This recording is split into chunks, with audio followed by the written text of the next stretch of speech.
sandwiches, snacks, and a drink. Some kids may not eat outside of school, and so hopefully we can get the word out there and hopefully we can get more kids coming in. Jesse Swiner and his team are handing out breakfast and lunch to students. As a cafeteria staff, we feed like 400 kids a day, and so we see those smiling faces every Monday morning. He says it can provide a sense of normalcy. Everything we're serving them, they get during the school day, throughout the week, and so just like that sense of routine. We knew during the 2-week shutdown that families would still rely on a breakfast and a lunch every day. District Director of Media Relations Tim Waller says it's important to support students and parents. He says there was some notice this was coming. The plan was in place to a large degree, but there is still a learning curve. Students will now move to e-learning, and teachers are preparing lesson plans. They're prepared to put together another 2 weeks in case this 2-week shutdown is extended. Any students who did not bring their Chromebooks home over the weekend will be able to pick them up on Wednesday and Thursday. And as far as staff goes, the district is taking it day by day. It's a major inconvenience for parents who have to look for daycare, for teachers who also have children and need daycare and aftercare as well. And as far as providing food, Swiner says at least this can be one thing parents don't have to worry about. Schools have food. Like, you know, we got you. At least 5 days a week, 2 meals a day, you know, we got you. Small businesses in downtown Greenville are still up and running, but the spots that would normally be filled with customers are empty. Only takeout. We're standing in the middle of our dining room right now, and it's empty. Emily Kopp is the co-owner of the Chocolate Mousse Bakery and launched a website to support small businesses. In one place, I wanted to have something, and was talking to a friend on social media, and we were saying, how can we do something? And I was like, well, I'll do it. It's called Kill COVID, Not Small Biz, and put information from shops in Greenville all in one space. Right now we've gone to pickup, delivery, and to-go only, but we are open. Just because everybody else is grinding to a halt, we're still things are still happening for us. From eateries like Happy and Hale, We want to provide them, you know, something good in their bellies so they can feel a little bit better about the world that's crumbling around them. to retail shops like Blossom Shoes and Stuff. If people feel comfortable coming to the store, we are sanitizing and keeping everything clean and staying, keeping our distance. Owners and managers are saying it's important for the public to continue their support. We still have all of our bills and rent and payroll that we have to pay our employees. We're just trying to keep a smile on our face and keep moving forward, and we do what we got to do. Cops saying eventually things will return to normal. When we're all back and running and open again, we're going to need people to be as supportive as they've always been, if not more.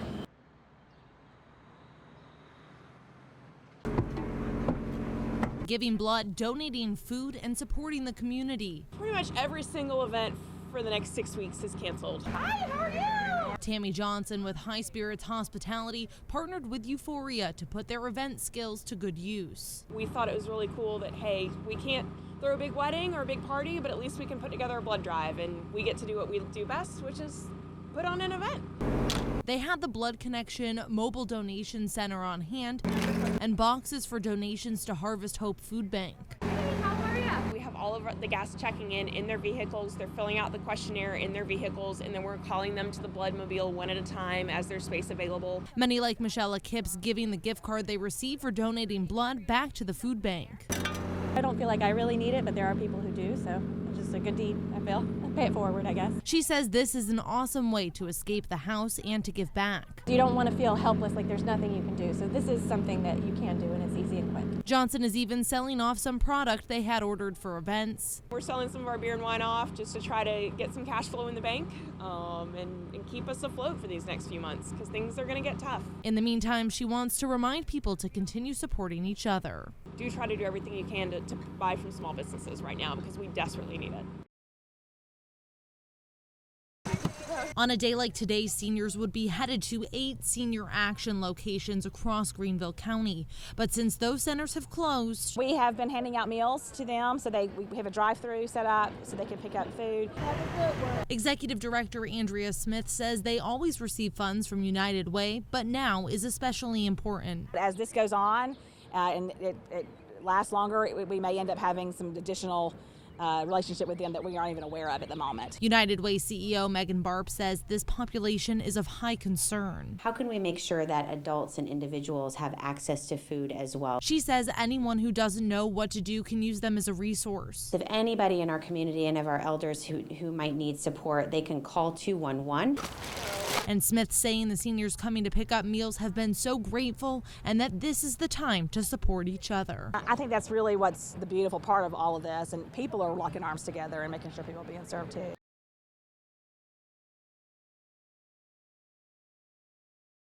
Homeless shelters across Greenville County are filling up amid the coronavirus. We are working on, our next steps now that the shelters are all at capacity. Emergency shelter, you can kind of see about age groups. The Greenville Homeless Alliance is working with the United Way and others to come up with a plan. Many of our shelters have either closed or they are full right now, or they've dialed back services. They're trying to figure out how to keep the homeless population healthy and informed. We are convening a call later today to try to understand what other measures we could be thinking about as a community.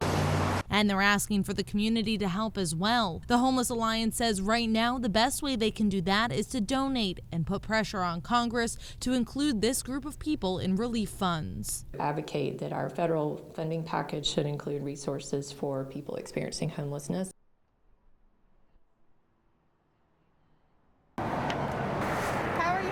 Harvest Hope Food Bank has changed the way they're doing things, moving to a drive-through pickup process. People have choices between, do I pay for the medicine, do I pay for the mortgage, or do I buy food? Director Barry Phillips says they're trying to make that struggle easier. We try to take that choice away from them, and where they don't have to choose, they can go ahead and pay their bills or buy the medicine, and we can provide the food. They receive federal assistance and also help from organizations like United Way. We partner with several nonprofit organizations in our community, and we have large volunteer efforts. President Megan Barb says providing food is their #1 priority right now. Organize our food providers, our nonprofits that are in the business of making sure that people are fed. And Phillips says hundreds of people have come by every day to pick up supplies. And if you're looking to donate, you can give money or donate non-perishables. They can drop them off here where we take them. They can drop them off at our door.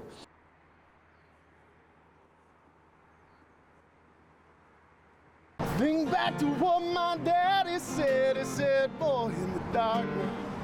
Joshua Mosley is a local bartender and musician. With everything kind of stopping around here, it's real crazy because no music and kind of playing from home. Teriyaki bites. He frequents Smiley's Acoustic Cafe. It gives us a place to come out and meet with, kind of interact with a lot of other musicians. But after bars and restaurants had their gathering spaces shut down earlier this week, the owner of Smiley's came up with a plan. It was really comforting to be able to have our owner immediately step up to the plate and say, hey, we're going to take care of you and we care about you. Julia Dahlbeck Matthews says the owner set up a delivery service for food using the employees and musicians as drivers. Essentially them delivering, and they can play you a song. She's a bartender at Smiley's and says it was shocking to find out that her job. We don't have salary, so the only way that we make money is based on tips, and if people aren't in our place of business, then obviously we can't do anything. And the jobs of artists who call Smiley's home were going to change. Their gigs were canceled. It's not just like the big concert you wanted to go to. It's the little guy who also plays around the corner. But they're coming together to serve up some food. Even though we're social distancing, we can still keep some social interaction with each other. Some positivity. You see a lot of people pulling together. It's really neat. And if you're lucky, shine until the break of day. A song. Mike set up this delivery service with playing a couple songs, and so I think I'm gonna come out here one night and give that a shot.